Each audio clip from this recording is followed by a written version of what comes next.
Voilà. Merci Joël. Nous allons ce matin faire quelque chose de totalement différent de la matinée de hier, à savoir l'étude d'une Mishnah.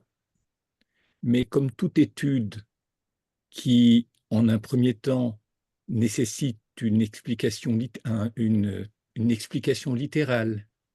puis une explication globale, puis, en un dernier temps, un travail du sens, quelque chose qui nous donne à penser et qui nous aide à vivre. Je vous le dis tout de suite, ce dont il est question dans cette Mishnah est des personnes très anciennes du Beth Midrash ici. Je ne saurais plus dire à quel moment cela a été enseigné. Se rappelle que nous avons déjà étudié ce texte. C'était à Paris, au premier étage de la salle à la Victoire, au premier étage. Ceci étant, il n'est jamais inutile de reprendre un texte et de l'approfondir, voire de dégager des lignes de sens que l'on n'avait pas évoquées à l'époque. Donc, simplement, hormis Madame Krief, probablement, très certainement, Oui. est-ce qu'il y a une personne qui se souvient que l'on avait étudié la première Mishnah du traité de Shabbat? Vous levez la main si c'est le cas, pour que je vois quelle est la part des personnes qui l'ont déjà entendu une fois. A priori, il n'y a pas foule, en tous les cas jusqu'à l'instant présent.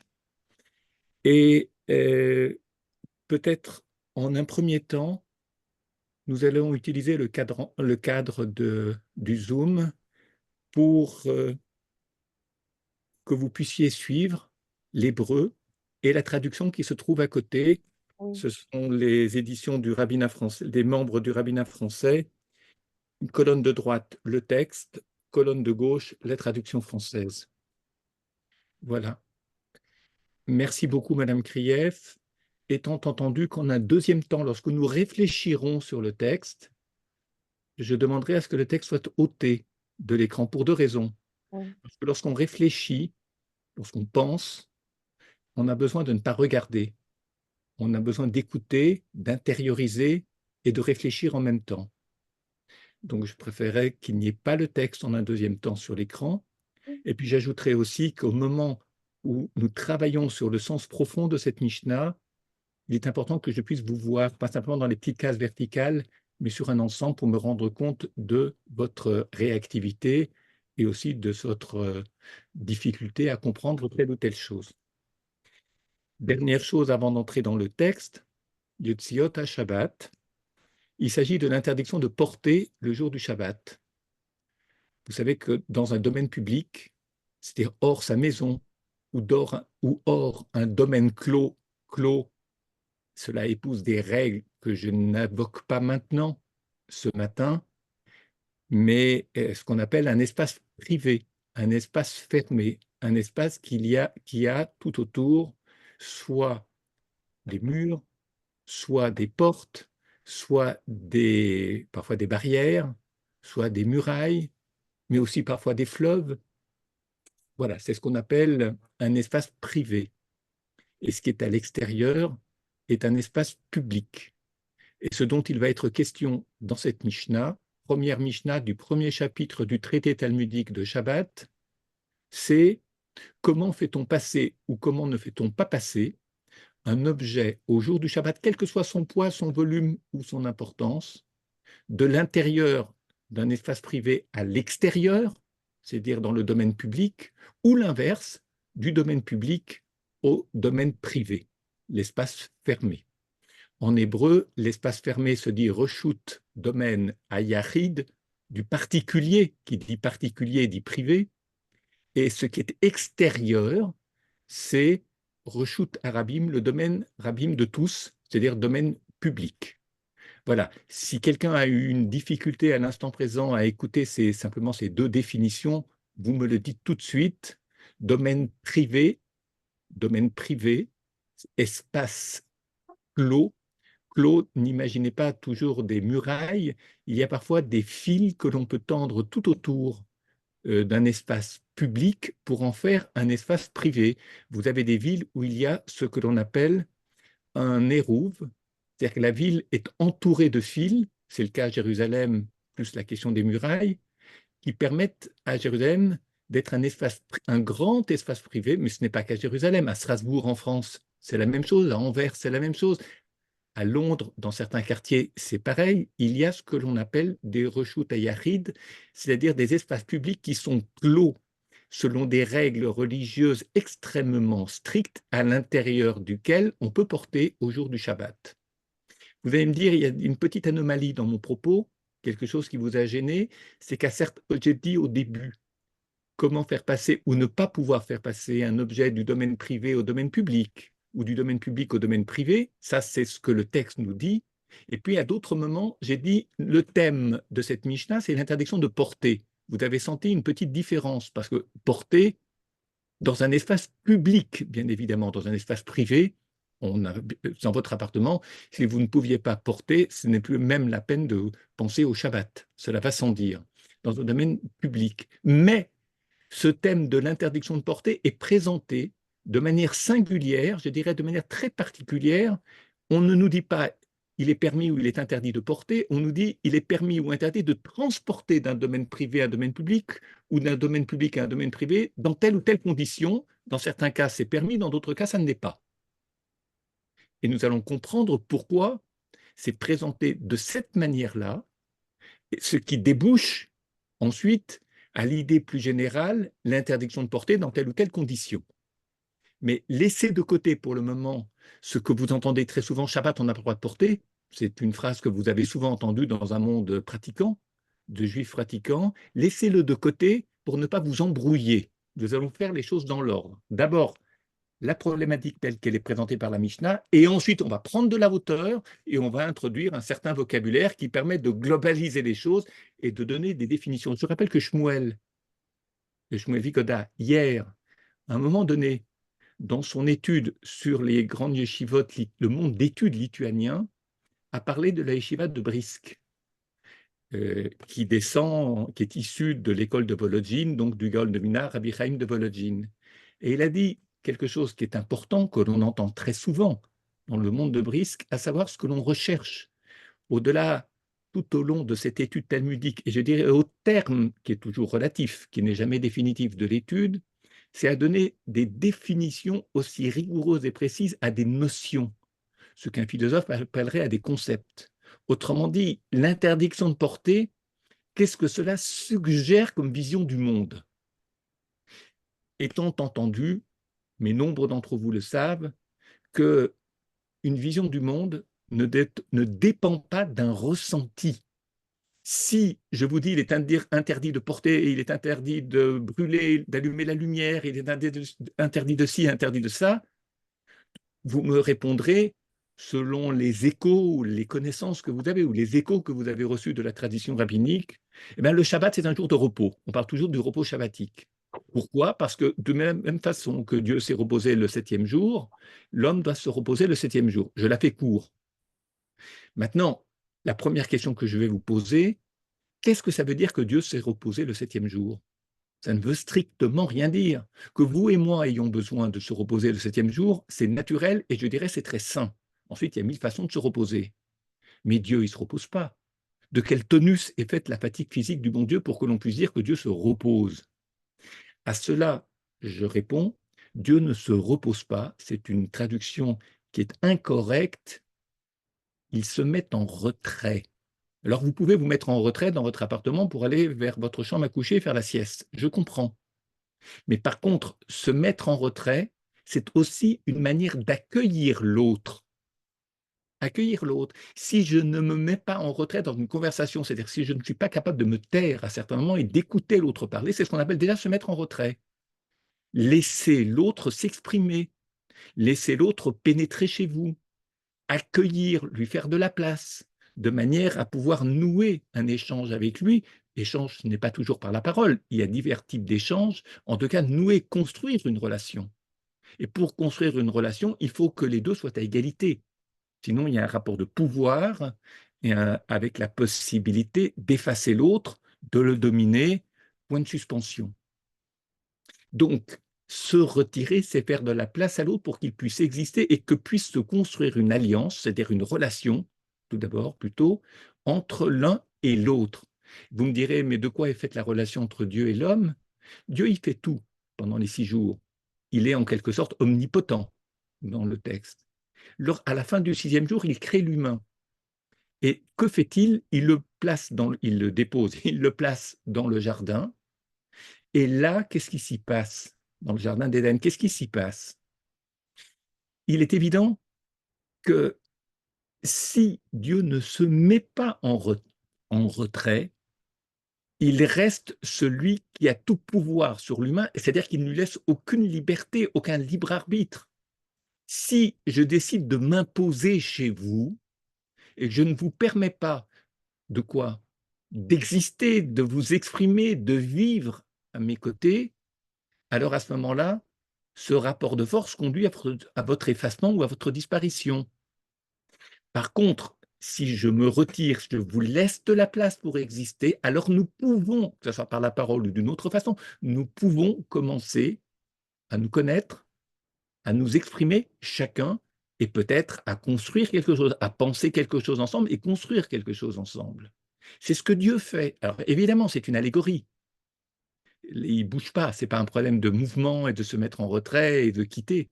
C'est une manière de nous laisser entendre ce que je viens de vous dire. Se mettre en retrait, c'est rendre possible une relation aussi juste que possible entre deux individus. Ça, c'est le but recherché du Shabbat.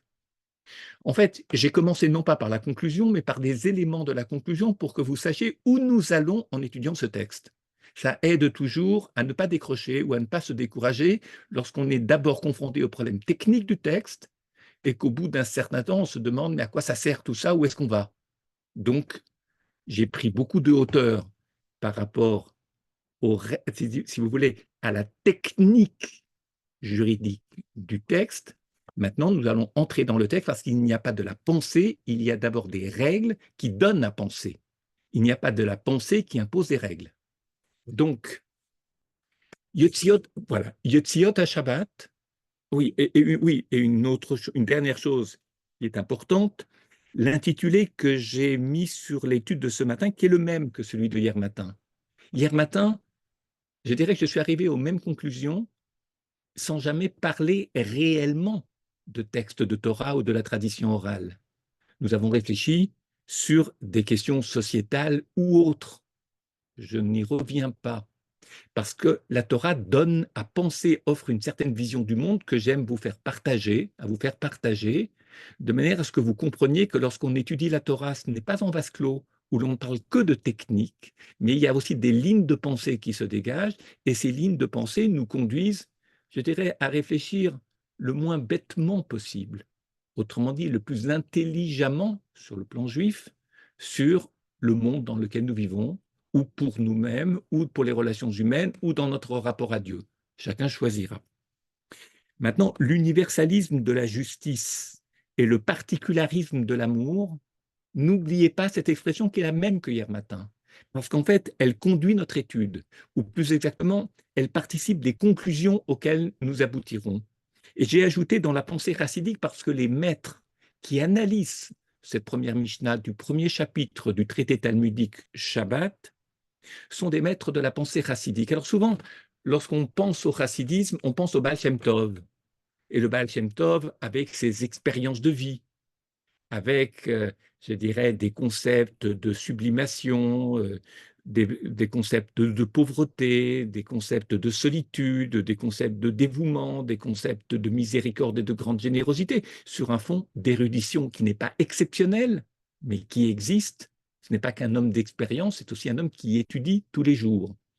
Ceci étant, et intensément, ceci étant, lorsqu'on entend la phrase que je viens de prononcer au sujet du Baal Shem Tov, on a l'impression que ce qui est premier, c'est, je dirais, l'universalisme des affects, des émotions, des sentiments et aussi de l'amour, qui sont des concepts subjectifs. Amour, miséricorde, des vertus. Un homme d'une immense vertu qui fait de lui une référence, un point d'appui autour duquel s'est construit le chassidisme au départ. Maintenant, le chassidisme, ça dure longtemps et ça durera longtemps. Et il y a des courants de pensée. Vous avez peut-être, pour certaines d'entre vous, entendu parler du voyant de Lublin, ou bien entendu parler du rabbi de Kotzk, qui est plus connu pour des raisons singulières, pas pour des raisons de sa manière de commenter les textes, qui est profonde, mais plutôt par son comportement, ou aussi des vertus cardinales qu'il a surexposées, ou qui ont été surexposées, à savoir c'était l'homme de la vérité.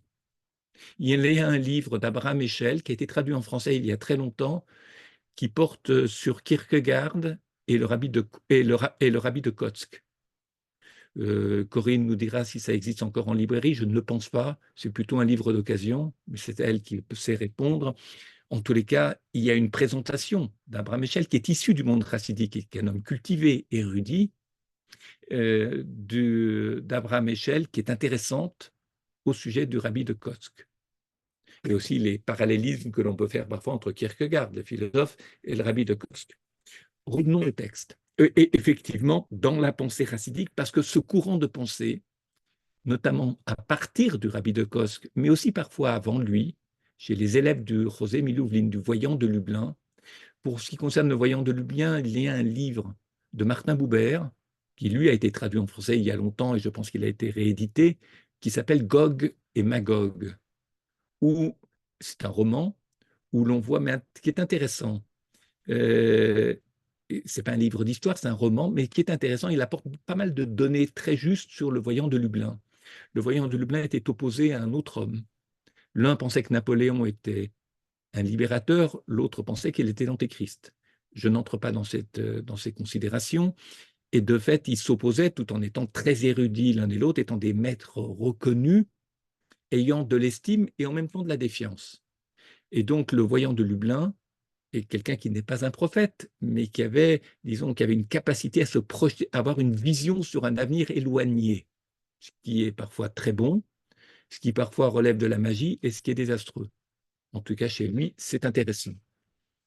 Et donc, dans cette école, il y a Rabbi Tzadok HaKohen de Lublin, que je cite souvent, qui est mort en 1900, pour le situer dans le temps, qui est un élève d'un élève dissident du Rabbi de Kotzk.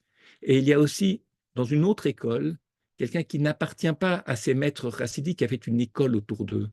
Le Rabbi Tzadok HaKohen n'avait pas du tout, représente pas un courant. C'est pas quelqu'un qui avait une communauté avec des disciples. C'est un intellectuel, un homme de très grande hauteur spirituelle, mais quelqu'un de très, je dirais pas solitaire, mais en tout cas de très singulier. La singularité, lorsqu'elle est très forte, peut rebuter les gens.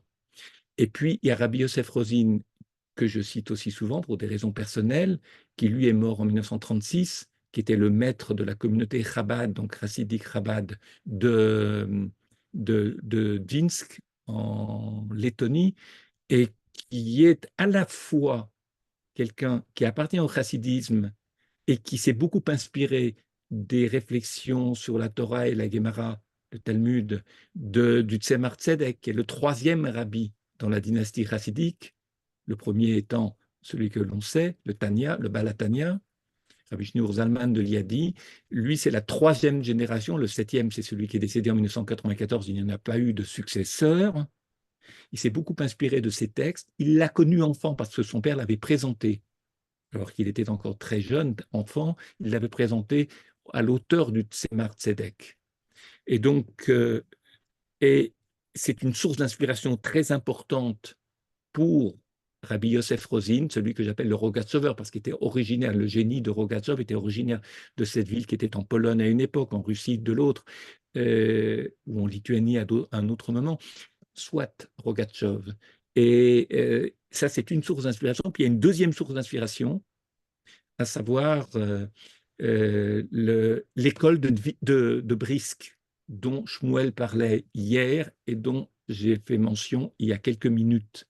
L'école de Brisk, c'est cette école très rigoureuse au niveau talmudique, méthode du Gaon de Vilna, et ce qui veut dire en fait, on se retrouve à la croisée des chemins, si je peux dire les choses comme ça, entre le chassidisme et les opposants du chassidisme, et ce que je trouve assez formidable dans ses réflexions, dans son analyse du texte, Rabbi Yosef Rosin, mort en 1936, c'est qu'en fait, il a tiré ce qu'il y a de plus fort de deux courants qui se méconnaissaient, ou en tous les cas qui ne se conjuguaient pas, et à partir de là, il a réfléchi pour développer un troisième courant, le sien, qui, à partir d'une synthèse des deux courants, se développe sur des terres qui jusque-là n'avaient pas été défrichées. Voilà, vous savez tout pour ce qui concerne l'histoire et la géographie. Yotziot Shabbat, regardez l'écran maintenant, oubliez vos notes et regardez le texte. Yotziot Shabbat Shtaim Shein Arba, Bifnim Ushtaim Shein Arba Bachutz. Keitzad, et Ani Omed Bachutz, ou Balabait Bifnim, quatrième ligne. Pachat, Heani et Yado, Lifnim, Venatan le Toch Yado, Shel Balabait, O Shenatal, Mitocha, Veotzi. Et Ani Chayav, ou Balabait Patour. Nous sommes 1, 2, 3, 4, 5, 6. Nous sommes à la septième ligne, un mot avant la fin, là où il y a le point-virgule. Nous avons 4 grandes cases, c'est-à-dire 4 grandes catégories. La première commence à Yotziot Shabbat et s'achève à Mitocha Veotzi et Ani Chayav ou Balabait Patour, c'est la septième ligne. Là. L'interdiction de transporter des objets le Shabbat d'un domaine à l'autre, c'est-à-dire d'un domaine privé à un domaine public, ou d'un domaine public à un domaine privé, j'ai exposé tout à l'heure les grandes lignes des définitions, comprend 2 défenses qui se subdivisent en 4. 2 défenses, c'est-à-dire 2 interdits, qui se subdivisent en 4. Pour celui qui est à l'extérieur, et 2 interdits qui se subdivisent en 4 pour celui qui est à l'intérieur. Comment cela? Le pauvre se trouve à l'extérieur et le propriétaire à l'intérieur. Lorsqu'on dit le pauvre, en hébreu, on dit ani. Ani, c'est quelqu'un qui est démuni, quelqu'un qui est en attente de quelque chose, très littéralement, qui est en attente de quelque chose. Parce que lorsqu'on dit que quelqu'un qui est dans le domaine public, il est appelé pauvre, ça ne veut rien dire. Vous pouvez être très riche, vous trouvez à l'extérieur, pourquoi vous appellerait-on pauvre? Pauvre, c'est en demande, en attente de quelque chose, qui a besoin de quelque chose qu'il ne trouve pas dans l'espace public et dont il a besoin lorsqu'il est au contact d'une personne qui se trouve dans un espace privé. Bon. Donc ça, je dirais, c'est la présentation du problème. La même Premier racine cas de que figure. Anna, la même racine que Anna posait une question, ou plutôt répondre, excusez-moi, répondre plutôt. Répondre, oui, très indirectement. Mais vous reprendrez cette association d'idées à la fin d'études, pas en début, sinon Merci, vous allez penser sur excusez-moi, 2 catégories différentes et vous allez vous embrouiller. Petit a, le pauvre tend la main vers l'intérieur et place un objet dans la main du propriétaire, ou on retire quelque chose et le transporte à l'extérieur. Le pauvre est fautif et le propriétaire est quitte. On va tout de suite exposer ça, mettre en scène, ça sera plus simple que de travailler sur les mots du texte, on les a lus. Qu'est-ce qu'on vient de nous dire? Le pauvre, c'est celui qui est à l'extérieur. On va prendre l'exemple suivant. Vous avez une maison ou un appartement, plus exactement, qui est au rez-de-chaussée. Et il y a quelqu'un qui est à la fenêtre ou porte, peu importe, à la fenêtre de son appartement, qui donne sur la rue. Il y a quelqu'un qui, à l'extérieur, passe devant la fenêtre. Bon. Donc, la question que l'on va soulever est ici, que va-t-il se passer entre celui qui est à l'intérieur et celui qui est à l'extérieur? Alors, c'est très technique, et on se dit, mais qu'est-ce que c'est technique, qu'est-ce que c'est rugueux, qu'est-ce que c'est subtil, etc. Où peut-il y avoir une vision du monde, je dis bien une vision du monde, où il est question d'amour, où il est question de justice, où il est question d'universalisme, où il est question de particularisme, dans une affaire comme ça? Ah, mais si vous êtes rebuté par ça, vous n'irez pas très loin dans le monde talmudique. Et vous verrez que tout ce que vous a dit hier Shmuel vous restera fermé si vous n'acceptez pas. Et c'est en cela qu'il faut faire des efforts au départ. Faire des efforts. Et quand Joël disait à très juste titre, lorsque vous organisez une réunion de présentation, il y a beaucoup de monde, les gens applaudissent, c'est formidable, les femmes enfin, etc. Mais ensuite, quand il s'agit de travailler un texte comme ça, qui est un exemple parmi beaucoup, beaucoup, beaucoup d'autres, je trouve ça rebutant. Ils pensaient que d'emblée, ils allaient accéder à la maîtrise du sujet. Il n'y a pas de Talmud pour les nuls. Ça n'existe pas. Il faut travailler, travailler, j'allais presque dire sang et eau, chaque jour de sa vie, d'abord jusqu'à ce qu'on accède à un certain niveau de technique, qu'on apprenne à lire et traduire un texte seul, à maîtriser les raisonnements, à connaître et maîtriser les raisonnements, et ensuite à travailler sur les commentaires de manière à ne pas s'égarer dans une lecture trop littérale du texte talmudique, et le mettre en, j'allais dire, en perspective et en contradiction permanente. Le pauvre tend la main.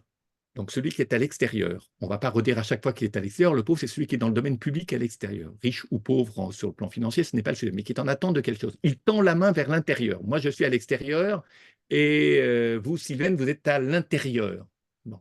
Moi, je tends la main vers l'intérieur et je place un objet dans la main du propriétaire. Propriétaire, le propriétaire de l'espace, qu'il soit locataire ou propriétaire, ne change rien. En hébreu, on ne s'est pas intéressé à savoir si c'était un locataire ou un... C'est celui qui habite ce lieu, le propriétaire. Très bien. Donc, le pauvre tend la main vers l'intérieur et il place un objet dans la main du propriétaire. Ça veut dire quoi? Je place, par exemple, j'ai un verre vide, je suis à l'extérieur, peu importe comment ce verre vide est arrivé dans ma main au jour du Shabbat. Imaginons, c'est un exemple parmi des millions d'autres. Je place ma main dans laquelle il y a un verre vide dans la main du propriétaire. Mais vous n'aviez pas fait de signe comme quoi vous voulez me donner quelque chose. Vous êtes là, accoudé, et moi j'ai mis dans votre main un verre vide.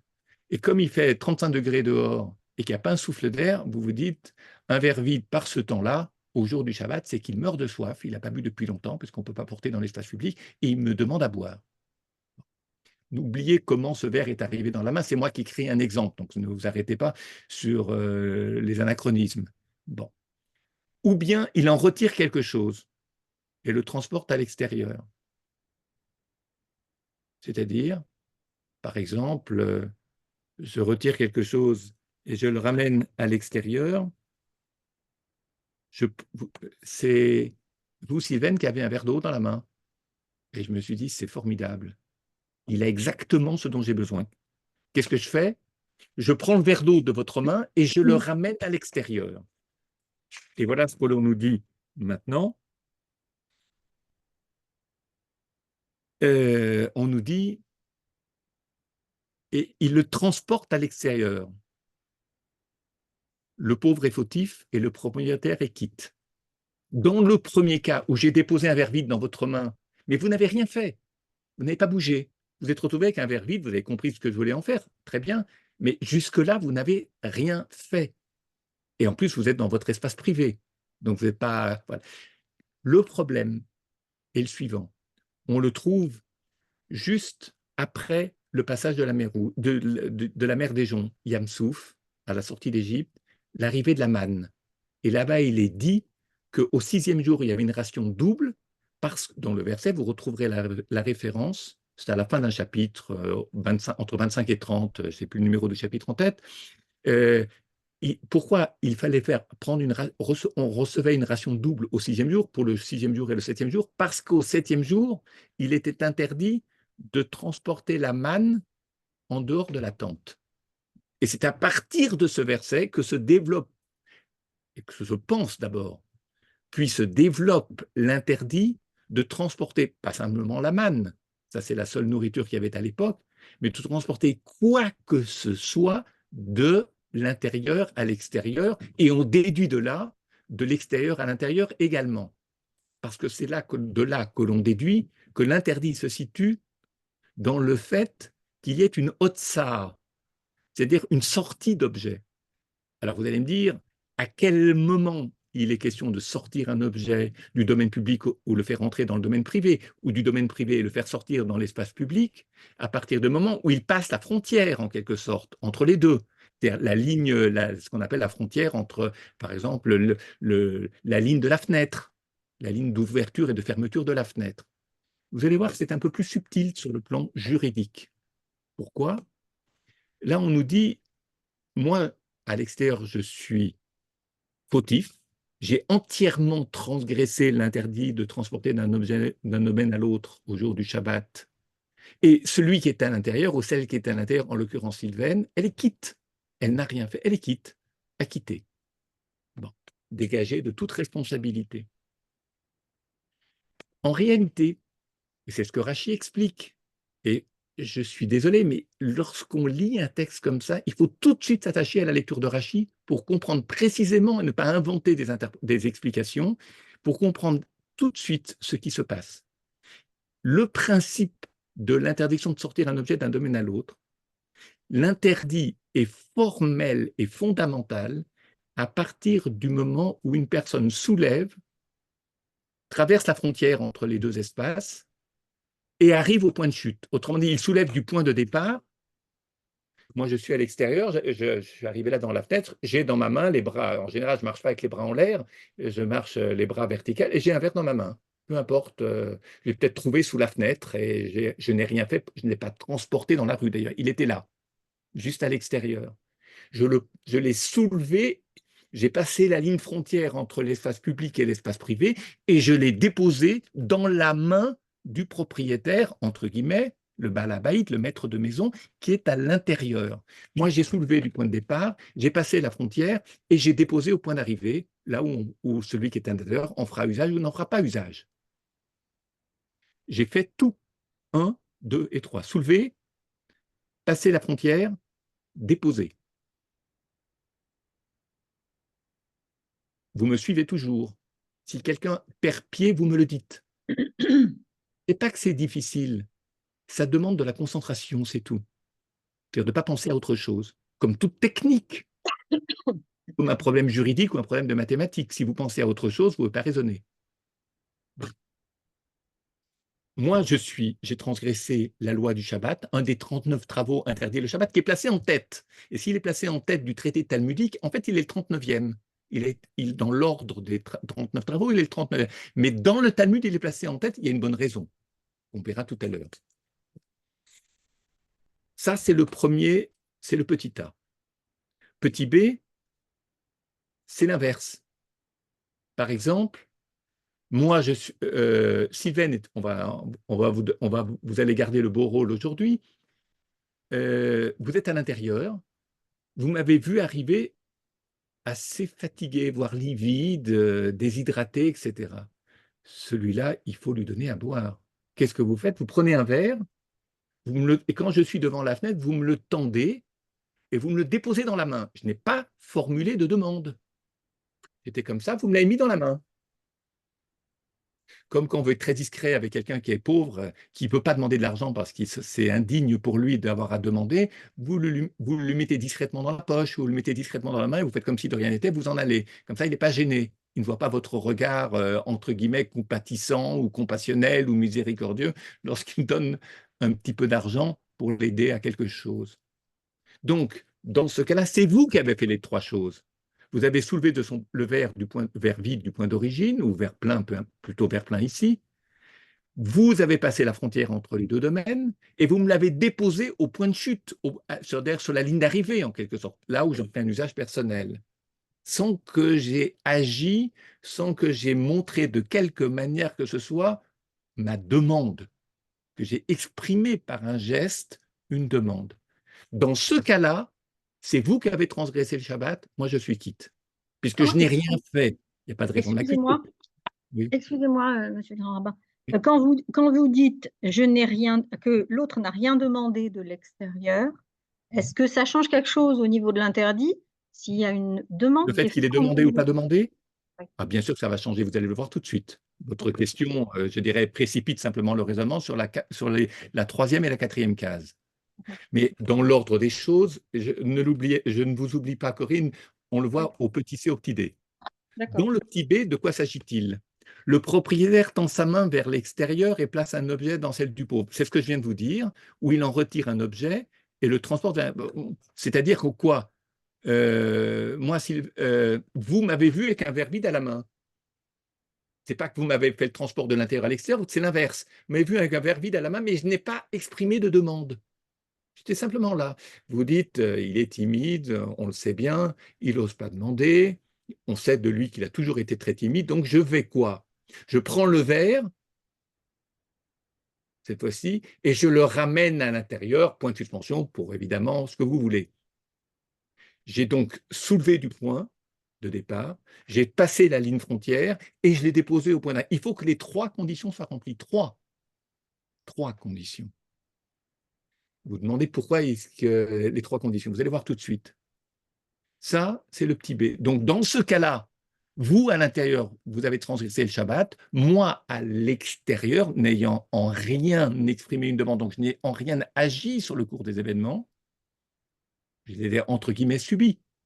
Eh bien, même si ça me fait plaisir, de ce fait, moi, je suis quitte. On est d'accord? C'est le même cas que le premier, le petit b, c'est le même cas que le petit a, mais de manière, dans une mécanique opposée, ou plus exactement, pas opposée, contraire. Voilà. Petit c, ça va toujours? Oui. Bon.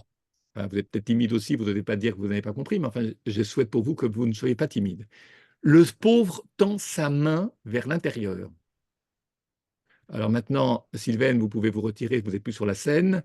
Je vais prendre Hélène, content, si elle permet.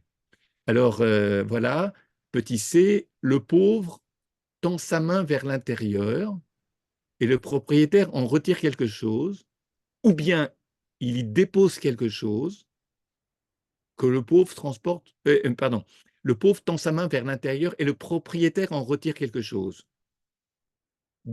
Et deuxième cas, mais la règle est la même, ou bien le propriétaire dépose quelque chose que le pauvre transporte vers l'intérieur.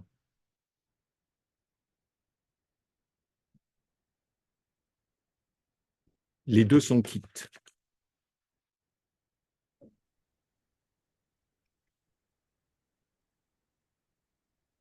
Regardez, le pauvre tend sa main vers l'intérieur. Oui. Voilà, j'avais un verre vide. Cette fois-ci, je ne l'ai pas déposé dans la main du maître de maison qui était à l'intérieur, sans que celui-ci n'ait suggéré quoi que ce soit par son attitude et surtout par ses gestes. Le pauvre tend sa main vers l'intérieur, donc j'ai pris un verre vide, je l'ai transporté à l'intérieur, mais sans le déposer dans la main. Et vous, Hélène, qu'est-ce qui s'est passé?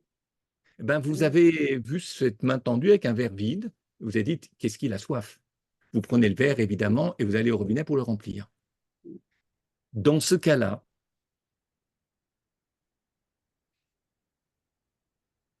il n'y a pas eu les trois conditions?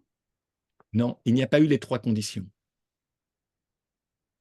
En fait, chacun a participé au mouvement,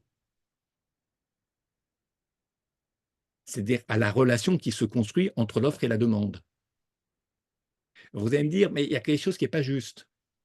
Il y en a un qui a passé la frontière et l'autre qui ne l'a pas passé, puisque ça s'est passé à l'intérieur.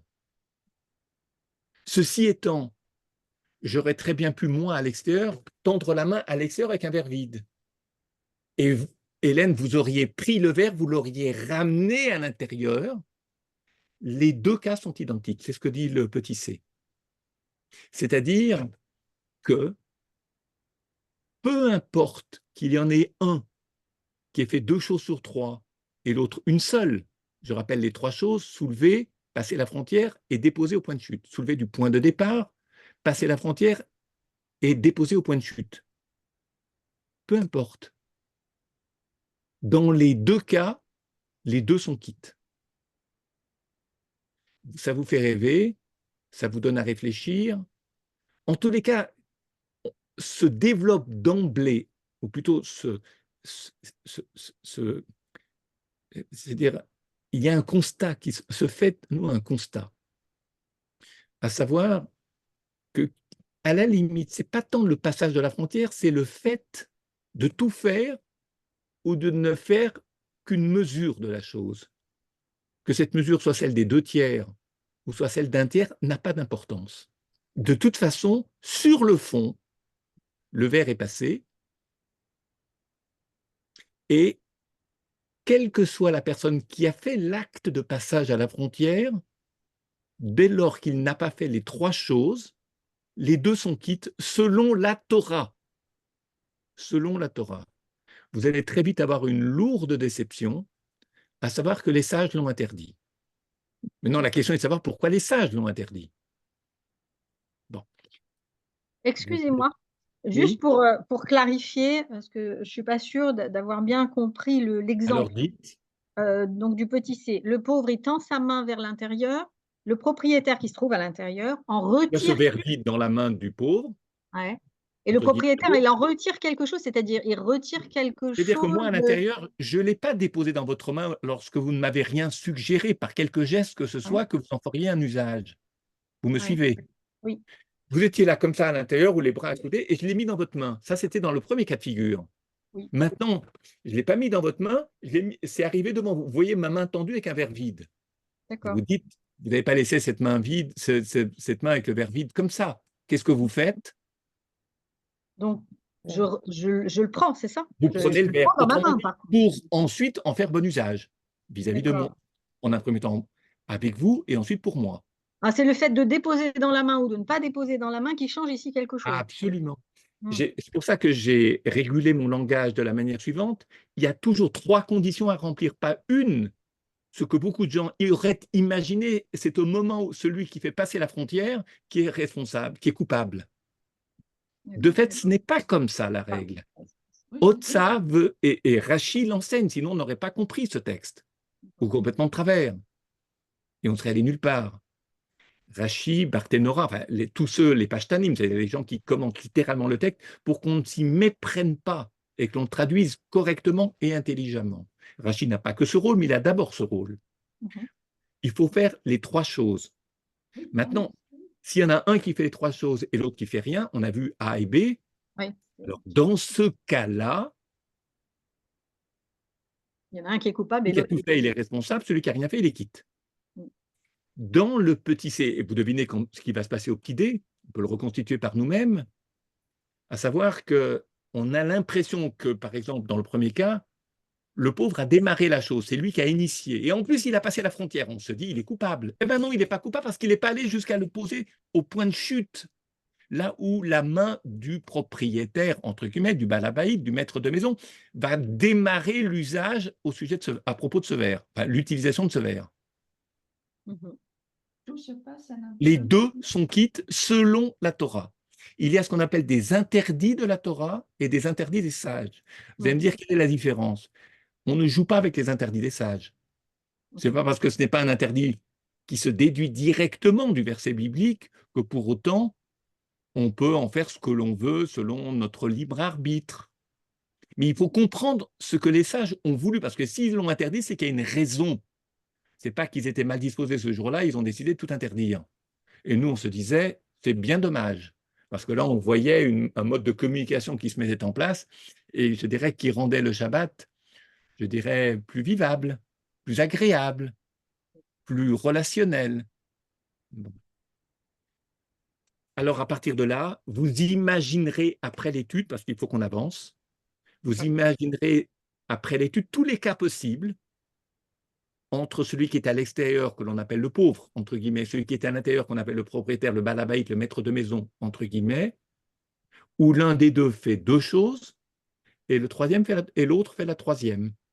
Il suffit de reconjuguer, vous dessinez votre plan, etc., avec vos flèches, vous allez tout reconstituer, ça nous permet de gagner un peu de temps et d'aller plus directement au sens de tout ça. Ok.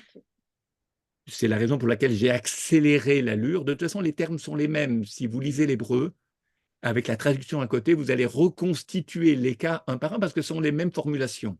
Donc, vous n'allez pas être gêné par une expression que vous n'avez jamais entendue.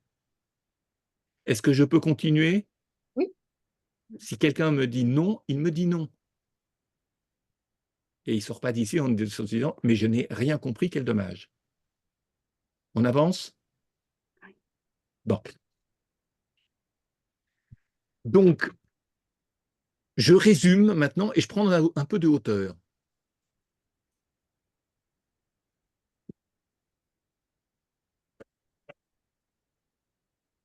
Pourquoi y a-t-il transgression de l'un des deux dans les deux premiers cas de figure, c'est-à-dire le petit a et le petit b, qui chacun comme le disait l'introduction, qui chacun se divise en deux, je dirais, deux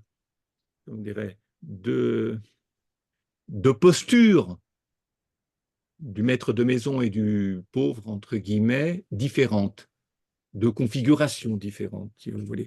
Pourquoi y a-t-il transgression dans les deux premiers cas de figure de l'un et l'autre est acquitté? Est-ce parce que dans le premier cas, il y aurait vol caractérisé? Celui qui est à l'extérieur a tout fait dans le premier cas. Il a fait les trois choses. Alors on se dit, mais c'est du vol. Sylvain ne m'a rien proposé. Et moi, je prends le verre, je le dépose, je dépose le verre dans sa main, je la mets devant le fait accompli, en quelque sorte. Parfois, on n'aime pas que les gens se tendent la main et vous poussent à donner. On n'aime pas être forcé, parce qu'on a une image de soi assez généreux et on s'imagine qu'on est libre et etc. et qu'on n'aime pas être obligé de donner sous la contrainte. Ça nous met parfois de mauvaise humeur, on nous y force en quelque sorte.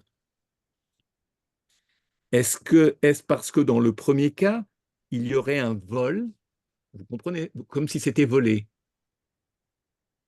ou à tout le moins, un manque de déférence à l'égard du maître de maison? Est-ce que c'est pas trop, comment dire? Ça va trop loin de dire que ça peut être un vol, dans la mesure où le maître de maison bien sûr, non, mais a la liberté de dire oui ou c'est non. moi qui ouvre la problématique. On aurait pu penser, il a tout fait, donc en quelque sorte, il ne tient pas compte de l'autre, il s'impose chez l'autre, c'est un début de vol. Je n'ai pas dit que c'était un vol caractérisé. J'ai bien dit, on aurait pu penser, ou en tous les cas, un manque de déférence, ça ne se fait pas d'agir de la sorte. Ce n'est pas du tout cela qu'il s'agit, ce n'est pas la loi interdisant le vol qui fait ici question. Évidemment. Parce que si c'était l'interdiction de voler, on n'aurait pas tout un passage comme ça pour en arriver là. On nous dirait, Shabbat est interdit de voler, et ça s'appelle voler. Point à la ligne. En une ligne, l'affaire serait close. Vous le devinez bien. C'est tout à fait autre chose.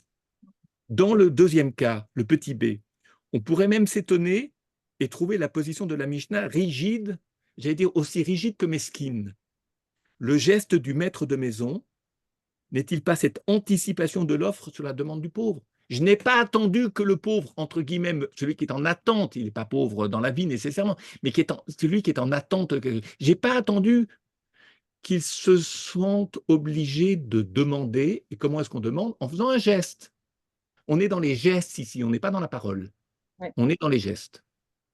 Un geste qui exprime une demande, parce qu'un geste offre une représentation. Une parole peut faire l'objet d'une interprétation. Le geste, en tous les cas, c'est le langage de la Mishnah, le geste atteste d'une volonté. L'acte, le geste, pas la parole, l'acte atteste d'une volonté de quelque chose, d'une attente de quelque chose. Donc,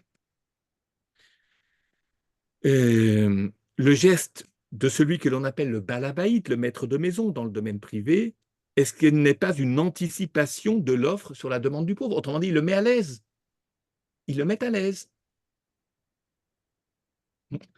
Sylvain, vous avez vu comme j'ai quelqu'un de timide, qu'est-ce que vous faites? Vous me le mettez dans la main, puis vous vous retournez, comme ça je ne suis pas gêné, et je le reçois. Je n'ai pas eu à demander.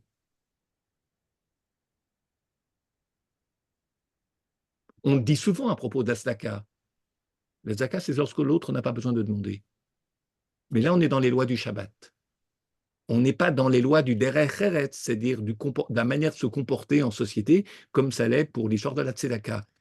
Mais dans la boîte, et ensuite le responsable donnera à chacun en fonction de ses besoins. Qu'ils n'aient pas besoin de demander de s'exposer sur la place publique comme étant reconnu comme pauvre. Discrétion. Et pourtant, on aurait pu se dire que c'est digne. Et pourtant, ce n'est pas comme ça que l'on raisonne. Le commentaire et là je touche au commentaire de Rabbi Yosef Rosin, qui nous enseigne que l'offre doit toujours se mesurer à l'expression signifiante d'une demande. Faute de quoi, ce que spontanément on admirerait, par exemple dans le petit b, comme de la magnanimité, la générosité, ne serait que méconnaissance de la personne destinataire de l'offre. Toute offre qui se substitue à une demande hypertrophie celle-ci, l'enferme dans l'idée que le donateur s'en fait et porte atteinte à la dignité et à la qualité d'être du destinataire. Vous savez à quoi ça me fait penser? l'offre qui hypertrophie la demande à la publicité. J'allais dire, c'est bon. Vous pouvez vous savez, si vous ne fréquentez pas certains quartiers, si vous ne voyez pas certaines devantures, il y a des besoins que vous n'aviez pas. La publicité, elle est là pour créer en vous un désir, une envie d'abord, un désir ensuite, un désir d'avoir la même chose que les autres. Pourquoi? C'est tellement beau. Mais j'ignorais que ça existait. C'est ce que vous essayez avec les enfants quand vous commencez à les envoyer à l'école. Les autres enfants ont des marques sur leurs chaussures, sur leur cartable, etc. Et vous dites à l'enfant, tu sais, c'est aussi solide que le tien est aussi solide que le leur sans les insignes dessus. C'est pas la peine de dépenser de l'argent. Cet argent-là, on s'en servira à d'autres choses, pour ton bien. Bon. C'est-à-dire qu'il ne s'agit pas d'être hypertrophié par l'offre. C'est-à-dire de subir l'offre et de créer un besoin que l'on n'avait pas. Et ça, on en tient beaucoup compte dans la Mishnah. C'est-à-dire qu'on veut qu'il y ait une forme d'adéquation entre l'offre et la demande. Oui. Une rencontre. Et vous soulignez 8 fois en rouge, et 10 fois, si vous avez encore de la place sur votre feuille, 10 fois en rouge, une adéquation entre l'offre et la demande. Dans le respect de l'offre et le respect de la demande. Une rencontre aussi juste que possible, et ça, vous le soulignez 12 aussi juste, 12 fois en feutre bleu. Voilà. Pour bien comprendre ceci, 2 mises en situation renvoyant à notre quotidien peuvent utilement être soumises à l'éclairage offert par notre texte. En premier lieu, la relation entre parents et enfants. Je donne des exemples. Oui. Ailleurs que sur le Shabbat, évidemment. Face aux premières demandes de l'enfant, ses premières paroles ou ses premières questions, il arrive que les parents aient peur. Et ils peuvent adopter 2 attitudes négatives. Ils ont peur parce qu'ils ne connaissent pas. Ils ne savent pas quoi faire de ces gestes, de ces demandes, etc. Soit la violence qui consiste à ne pas répondre, à esquiver les questions, voire à les disqualifier quand ça les arrange, soit plus subtilement, mais parfois beaucoup plus gravement, à prévenir ou à étouffer les questions par un excès d'amour, par un don excessif. Vous avez des gens, j'ai souvent vu ça quand j'élevais mes enfants, quand nous élevions nos enfants à Paris, et je sortais dans un square avec mes enfants, quand ils étaient petits, ils jouaient au square. Je voyais des parents, j'écoutais leur conversation avec l'enfant, parce que ça se passait à proximité. Bon, tout à l'heure, on va s'acheter une robe, etc., à la petite fille. Tel que je voyais habiller la petite fille, je ne voyais pas obligatoirement le caractère indispensable, parce que la qualité de cette robe qu'elle se portait suffisait à imaginer qu'elle avait d'autres habits à la maison et qu'elle ne fonctionnait pas sur 2 habits maximum. Pourquoi? Mais en fait, on se débarrasse de l'enfant de cette façon. C'est-à-dire, on lui met une promesse sous les yeux, et de ce fait, l'enfant fait ce qu'il veut après. Je n'ai pas à m'en occuper. Je crée un sentiment de reconnaissance provisoire chez l'enfant qui fait qu'il ne demande plus rien d'autre. Donc, il me laisse tranquille et je peux continuer à bavarder avec mes voisins ou mes copains, ou à lire mon journal, ou à regarder sur mon téléphone comme ça se fait aujourd'hui, mais à l'époque, il n'y en avait pas. Des téléphones. Voilà, vous comprenez cet exemple-là. C'est-à-dire des offres qui se substituent à la demande, ou qui étouffent, ou qui l'écrasent, ou qui... Voilà. L'offre se substitue alors à la demande de l'enfant qui devient inapte à assumer son être propre.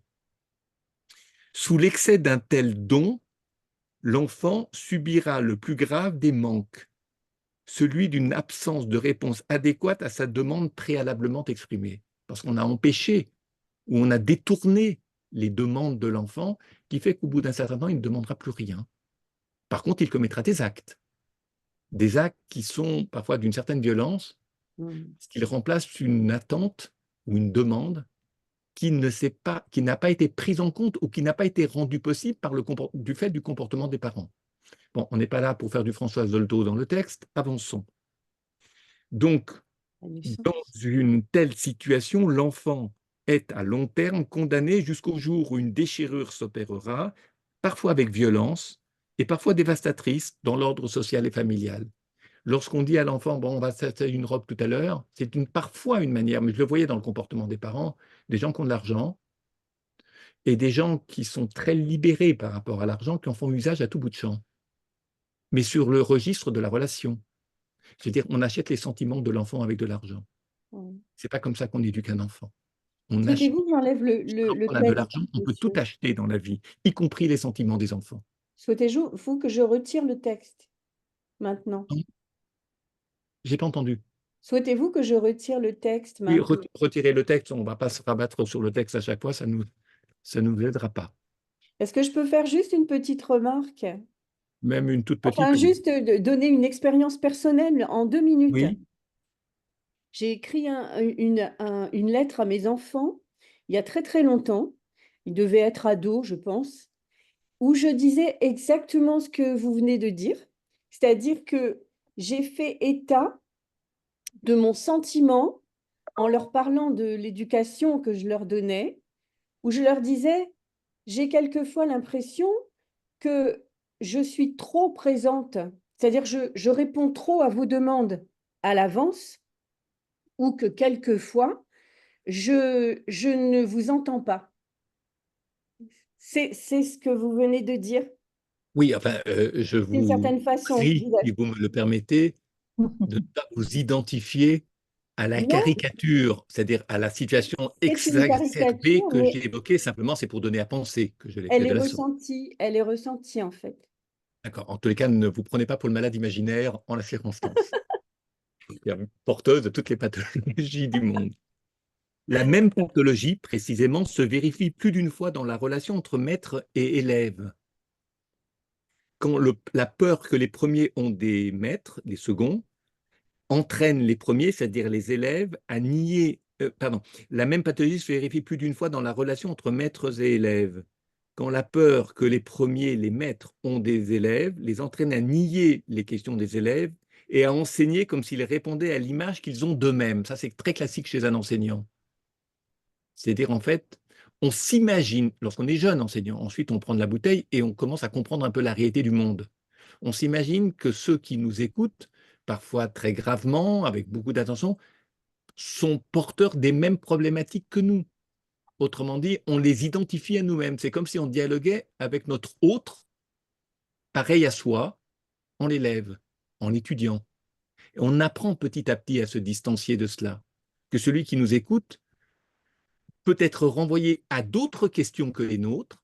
Il nous écoute parce que parmi tout ce que l'on dit, parmi toutes les choses que l'on dit, toutes les paroles que l'on prononce, il y a des choses qui leur donnent à penser et ils y trouvent un enrichissement. Mais ce n'est pas nécessairement ce que ce que le maître avait imaginé. Je l'ai souvent traduit devant vous par cette expression, l'objet de la transmission n'appartient pas à celui qui transmet, mais à partir de celui qui reçoit.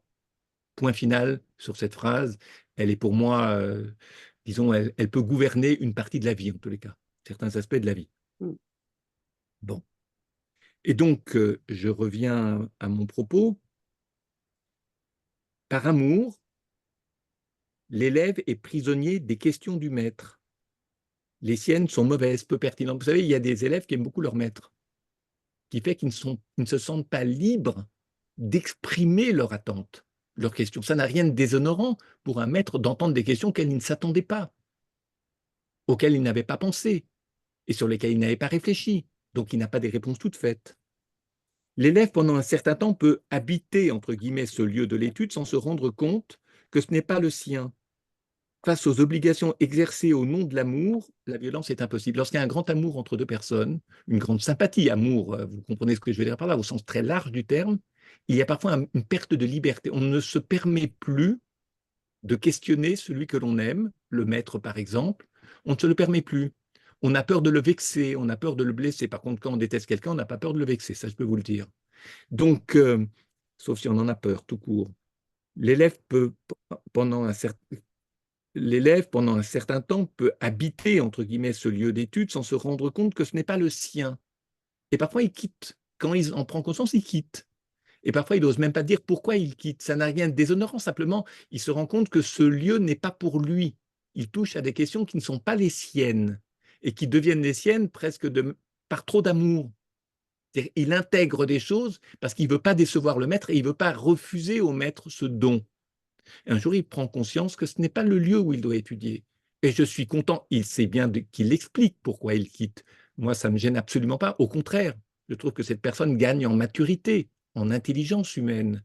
Juste, ça permet de comprendre et pas d'interpréter de travers, c'est tout. Bon.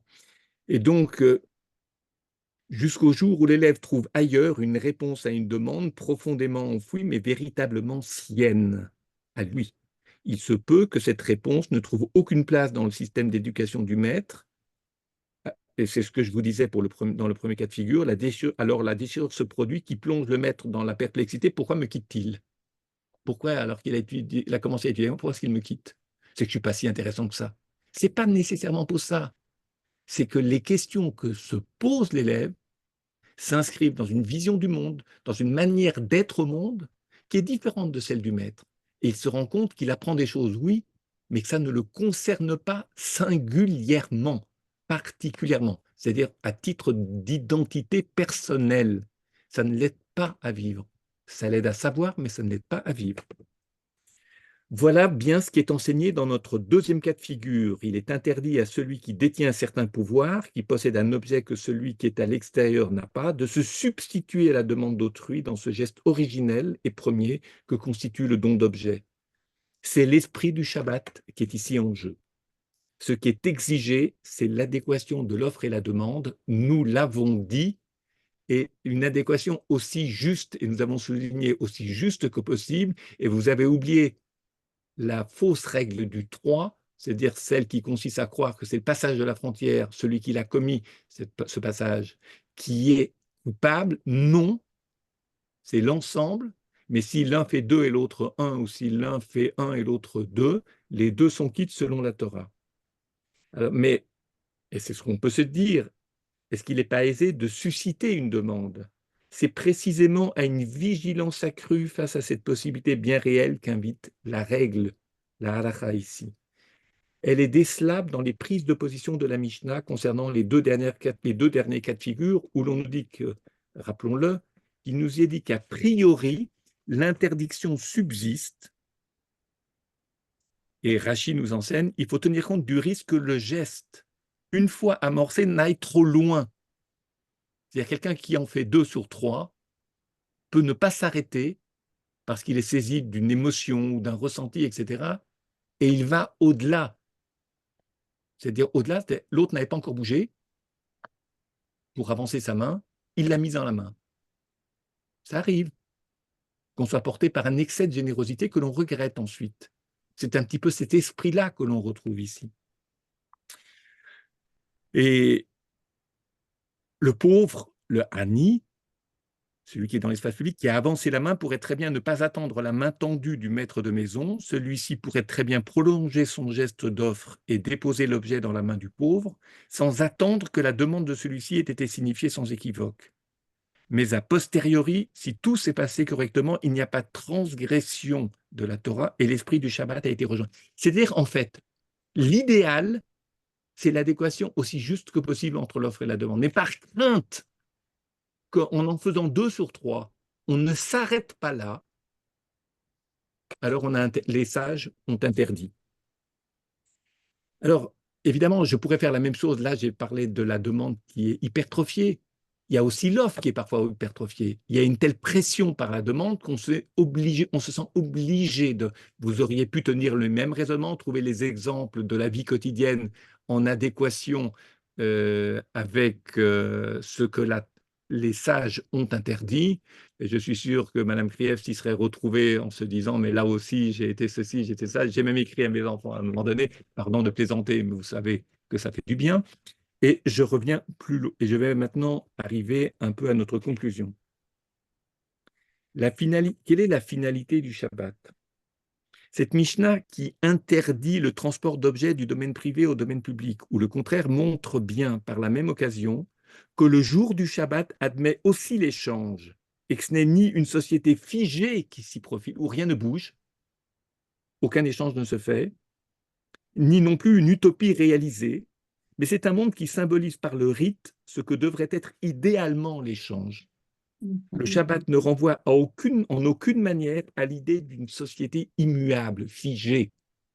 Ça, je pense que vous commencez à le comprendre.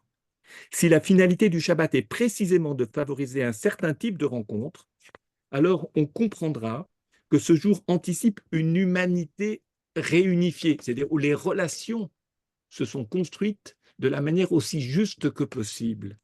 Mais cela sur un plan qui reste symbolique, puisque le Shabbat n'est pas le terme de l'histoire. Je me dois de vous rappeler que ici nous est rappelé l'inscription d'une différence entre le temps messianique et le temps sécularisé. Le Shabbat est une préfiguration du temps messianique, comme le disent les kabbalistes, dans le sens où il est une sorte de temps intermédiaire entre le temps de l'histoire et le temps messianique. Le temps shabbatique est un modèle ou une source d'inspiration pour les 6 jours de la semaine. Parce que quand on nous apprend à construire une relation où l'adéquation entre l'offre et la demande est aussi juste que possible, on crée un type de société. Et ce modèle de société doit inspirer notre vécu durant les 6 jours de la semaine qui suivent le Shabbat. Parce que souvent, on pense, oui, les 6 jours de la semaine nous préparent au Shabbat, ce qui est vrai. Mais à force d'idéaliser les gens qui n'avaient pas beaucoup d'argent, qui mettent de l'argent de côté pour faire de bons repas shabbatiques, pour honorer le Shabbat, c'est parfaitement juste. Le problème, c'est qu'on ne s'arrête qu'au milieu du chemin. On ne parle toujours pas de ce que le Shabbat doit développer comme projet de société. Et quand on dit pendant 6 jours tu travailleras, le 7e jour tu te mettras en retrait, c'est que la manière de se mettre en retrait, de penser l'adéquation aussi juste que possible entre l'offre et la demande, doit inspirer nos relations humaines dans le monde du travail les 6 jours d'après. Et si on n'a pas de travail, qu'on est au chômage, c'est qu'il y a quelque chose qui rend difficile le Shabbat, parce qu'on n'a pas la mise en pratique possible dans la réalité des 6 jours de la semaine qui suit. Et donc, je dirais que vous comprenez aussi par là que dans l'espace public, on dit qu'il est interdit de porter. Ça veut dire quoi?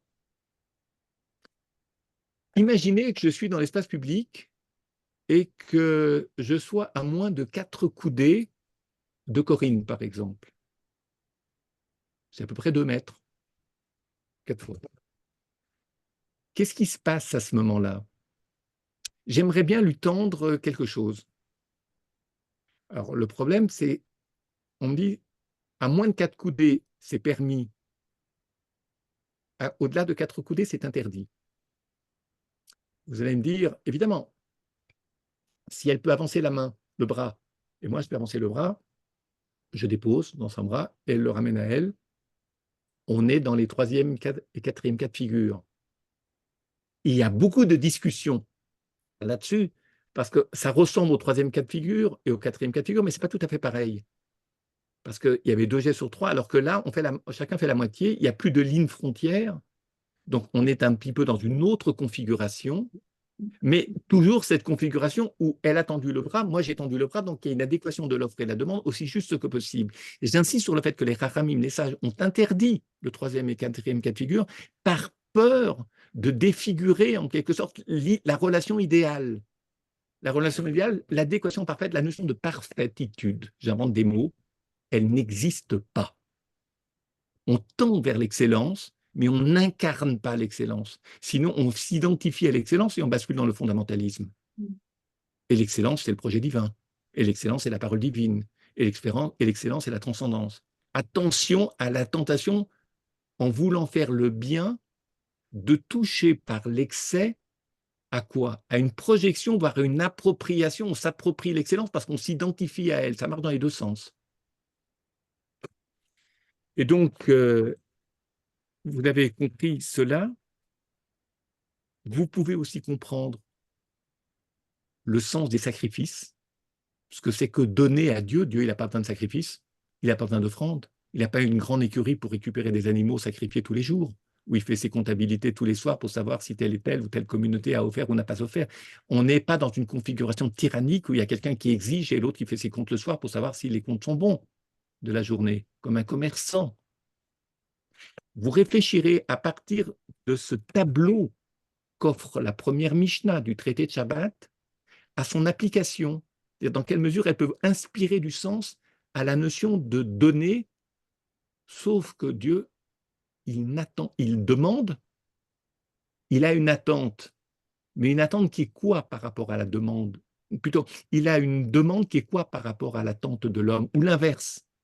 Vous réfléchirez à ces cas de figure, je ne vais pas les traverser à toute vitesse, ça n'a aucun intérêt, aucun sens. Mais Et vous réfléchirez à la chose. Ça vaut la peine parce que il y a des commentaires qui font le lien entre cette première Mishnah de Shabbat, Reb Tzadok HaKohen en particulier, entre cette première Mishnah de Shabbat et la notion de Korban. Sauf qu'il faut arriver à bien formuler ce que signifie une offre et une demande entre le Tout-Puissant, la transcendance d'un côté, le divin, et celui qui apporte le sacrifice. Et puis aussi celui qui exécute le sacrifice. Il faut retranscrire en d'autres mots. Ce n'est pas l'objet de notre étude ce matin. Je vous rappelle que l'objet de notre étude tournait autour du thème de l'universalisme de la justice et le particularisme de l'amour. Ce que vous comprenez au travers de cette première Mishnah de Shabbat, et je vais terminer là, c'est qu'en fait, où est-ce qu'il est question de justice, où il est question d'amour? Il n'est pas question de l'universalisme de l'amour, sinon ça voudrait dire que la subjectivité, l'amour fait force de loi. Nous l'avons expliqué hier matin et en d'autres circonstances. La subjectivité, quand je citais le texte de Milan Kundera, il exprimait en 2 phrases ou en 2 paragraphes ce que nous avions étudié avec ses mots à lui. L'universalisme de la justice. Le Shabbat touche à la justice. Il cherche à créer une société aussi juste que possible, où l'offre et la demande sont respectées. Et ça, c'est la vocation universelle du Shabbat. Vous allez me dire, où est-ce qu'il y a de l'universel? Tout le monde ne fait pas Shabbat. Mais il y a des gens qui ne font pas Shabbat. Il y a des gens qui ne sont pas juifs, qui ne font pas Shabbat. À plus forte raison, eux ne font pas Shabbat. Sauf que, dans leur comportement, ils recherchent la mise en œuvre de l'enseignement que nous délivre ce texte de la Mishnah. Nous n'avons fait que la Mishnah, nous n'avons pas fait la Gemara. Bien sûr, on a utilisé des commentaires chassidiques pour comprendre ce qui se joue là-dedans. Et il y a une justice dans la société qui se construit à partir, je ne dis pas d'un épiphénomène, mais d'un dialogue entre 2 personnes, ou d'une relation qui se construit entre quelqu'un qui a et quelqu'un qui n'a pas. Cette justice, elle peut être et elle doit être, je dirais, expliquer ce sens de la justice dans les modalités des gestes qui sont exposés dans cette Mishnah, nous permettent de délivrer un message qui ne concerne pas que les Juifs. Eux le font par des gestes, parce qu'ils inscrivent dans la réalité de notre vie des gestes qui doivent donner à penser. Je le dis toujours, cette expression « donner à penser », d'où le caractère universel ou universaliste de ce geste qui préfigure, de ces gestes qui préfigurent une relation aussi juste que possible, ce qu'on appelle un principe de din, de discernement dans la relation, c'est-à-dire de justice. Le particularisme de l'amour. Le particularisme de l'amour n'est possible qu'à partir de l'universalisme de la justice. Il n'y a pas de justice, il n'y a pas d'amour au sens large du terme. L'amour s'inscrit, se déroule, est perceptible dans la manière de se comporter, dans le sens que l'on donne aux relations humaines, et pas seulement dans les mots, lorsqu'on aime quelqu'un, ou qu'on aime quelque chose, ou lorsqu'on est passionné par quelque chose ou quelqu'un, où l'on développe des grands sentiments qui nous élèvent à ce moment-là, avec les rechutes après. On appelle les hauts et les bas. La passion, comme le désir, il retombe jusqu'à... C'est pas comme ça qu'on construit une société. On la construit à partir de gestes, et donc à partir d'une justice que l'on met en place, et qui, même chez ceux qui ne sont pas pratiquants en tant que juifs, ou des gens qui ne sont pas juifs, parfois ils savent se reconnaître dans ce projet-là. Eux, ils ne sont pas passés par le rituel juif. Ils n'étaient pas au Sinaï. Mais il y a une quintessence auquel ils peuvent s'identifier, et c'est sur ces propos que je voulais vous quitter, en ayant justifié l'emploi des termes, l'ordonnancement dans les conjugaisons des phrases entre universalisme et justice, entre particularisme et amour, et non pas l'inverse, mais ça on l'avait déjà évoqué hier matin. Je vous remercie. Merci beaucoup. Merci beaucoup pour cet enseignement que tu avais annoncé comme ayant une portée également très actuel aussi, pas Ouais. seulement. Mais cela s'est confirmé aujourd'hui, si besoin était. Merci beaucoup, beaucoup.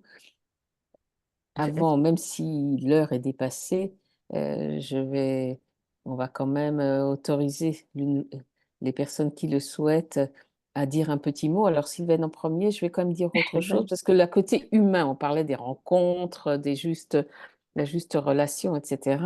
Alors, j'avais envie de saluer Madame Pile, Béatrice Pile, que je vois avec nous aujourd'hui, qui était peut-être présente et qui est une nouvelle venue, en tout cas, qui est venue écouter et suivre nos enseignements.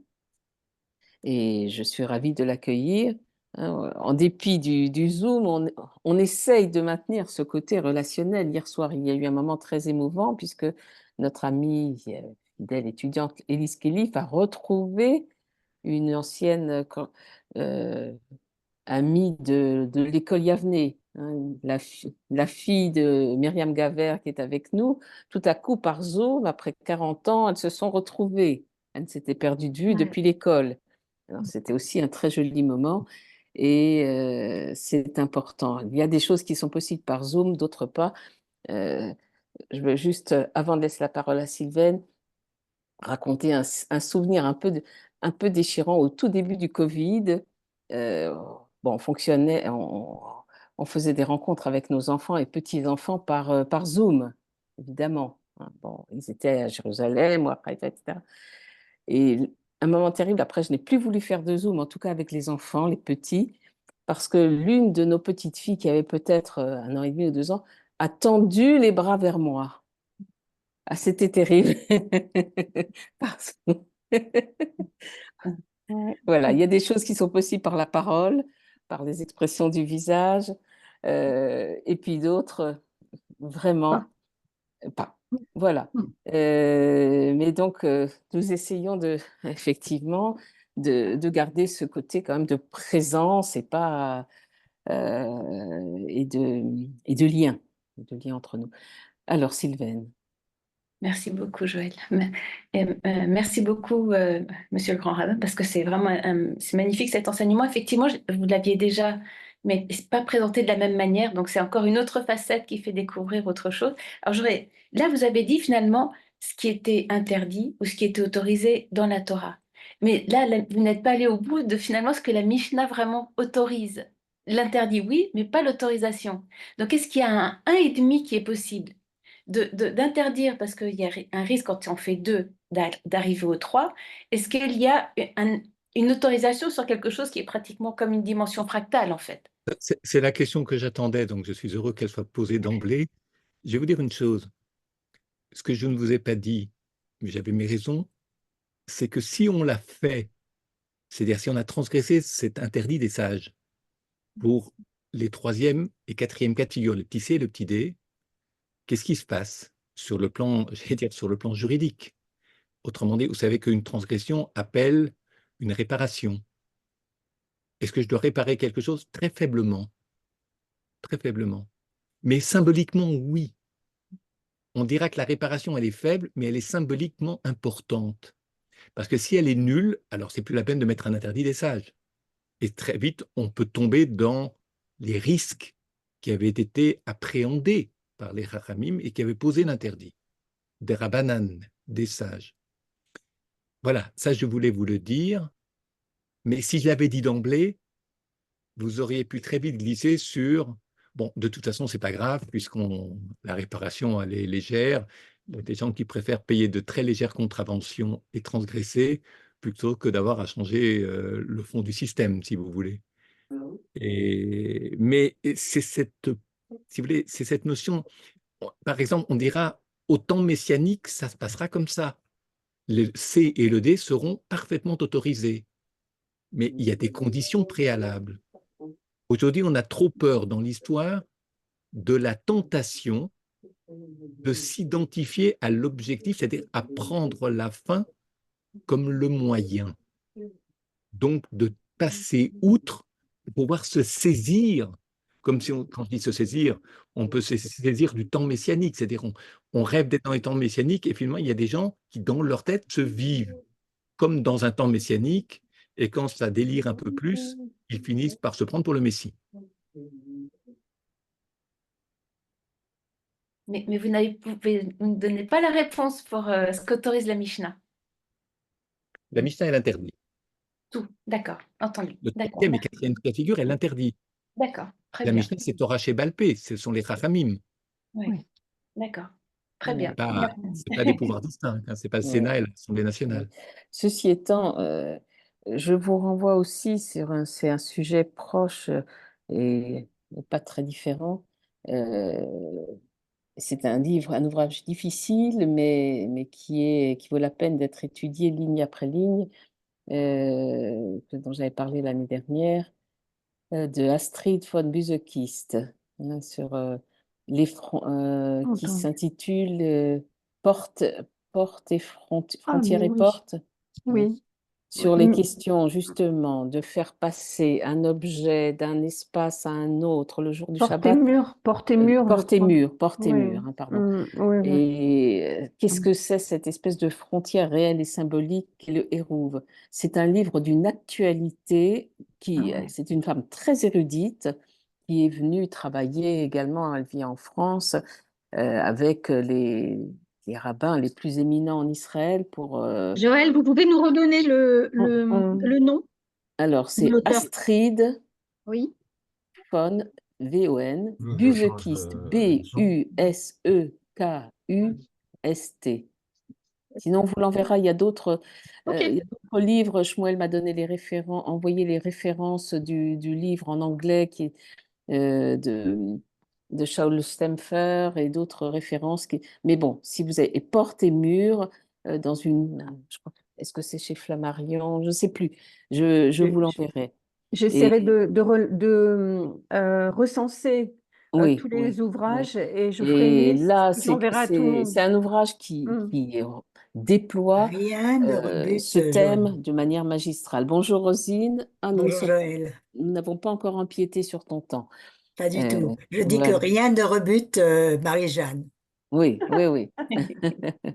Le Voilà. livre s'appelle Porte et mur, au Oui, pluriel, oui.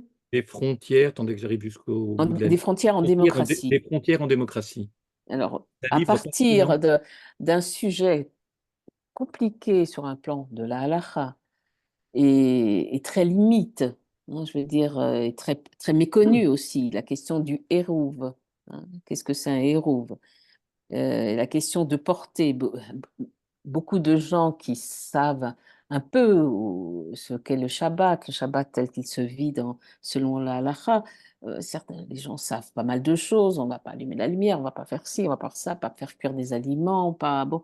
Mais cette question du transport d'un objet, d'un espace à un autre, dans un sens ou dans l'autre, et de la définition des espaces, et de manière très symbolique en plus, par un fil, parfois invisible, c'est d'une subtilité et elle donne vraiment, on dit parfois le Hagdil Torah ou le Haadir, c'est-à-dire elle redonne à la Torah et à cette mitzvah toute sa splendeur dans le sens aussi de pouvoir nous inspirer aujourd'hui, juifs et non juifs. Hein, voilà. Donc, je vous recommande l'étude de ce livre parce qu'il ne se lit pas comme un roman, hein, et le traité talmudique Hérouvine, sur lequel elle s'appuie beaucoup, Masechet Hérouvine, est, semble-t-il, je n'ai jamais étudié, l'un des plus complexes. Bon, alors on ne va pas se précipiter l'année prochaine dans l'étude du traité Hérouvine. Alors, Oui, et c'est vrai que le cours de Monsieur le Grand Rabbin ce matin fait un petit peu écho au oui, séminaire de l'année dernière, Reshut oui, Ayachid, Reshut Arabi, oui, Mhm. et voilà. où on a beaucoup développé Mm. ces idées. Oui. Alors, est-ce qu'il y a encore une toute petite question? Il est 29, mais je suis sûre que Rosine nous pardonnera s'il y a une toute petite question. Sinon, eh bien, Bah, juste dire que effectivement le message est vraiment universel C'est-à-dire que c'est la bienveillance de l'individu vis-à-vis d'autrui qui permettrait effectivement une meilleure justesse des échanges sur le plan universel. Et donc, amour et justice sont vraiment touche à rien. liés et Ah, touche on à peut rien. le voir un petit peu comme ça. Oui, mais bienveillance tempérée par la loi, parce qu'on n'a pas toujours l'intuition juste ou la perception juste, Tout donc à fait, nous rend tout à attentifs. fait, tout à fait. Voilà. Ouais. Bien, bah, écoutez, on va s'arrêter pour cette première Joël, je séance voulais du matin. juste Oui, vous montrer, je ne sais pas si vous voyez, un livre en poche sur oui, les récits chassidiques du rabbi de Kotsk, qui me paraît intéressant, parce qu'on en a parlé oui. là en début de cours. Voilà, donc ça existe Bon. en poche Mais pour écoutez, je vous consulter. propose, puisque Marie-Jeanne, Oui. qui ne C'est fait la rien collection pour d'Albin nous, Michel du ne fait judaïsme. rien pour nous, comme vous le savez, Oui. d'envoyer En le poche. titre ou la photo de la couverture à Marie-Jeanne, qu'elle puisse Ok, l'introduire dans la on fait liste ça. Pas de souci. D'accord, je fais qu'elle ça. va nous envoyer. Ce sera formidable. Très bien, je D'accord. t'envoie ça, Marie-Jeanne. Et n'hésitez pas, si les unes et les autres ont des références Oui, bibliographiques oui. intéressantes suite à tel ou tel enseignement, à nous les faire partager, même si elles ne l'ont Voilà. pas fait D'accord. au moment des cours. On partagera avec toutes. Voilà. Oui, oui. Très bien. Bah, Merci beaucoup. écoutez, merci encore pour Merci beaucoup. cet enseignement et je salue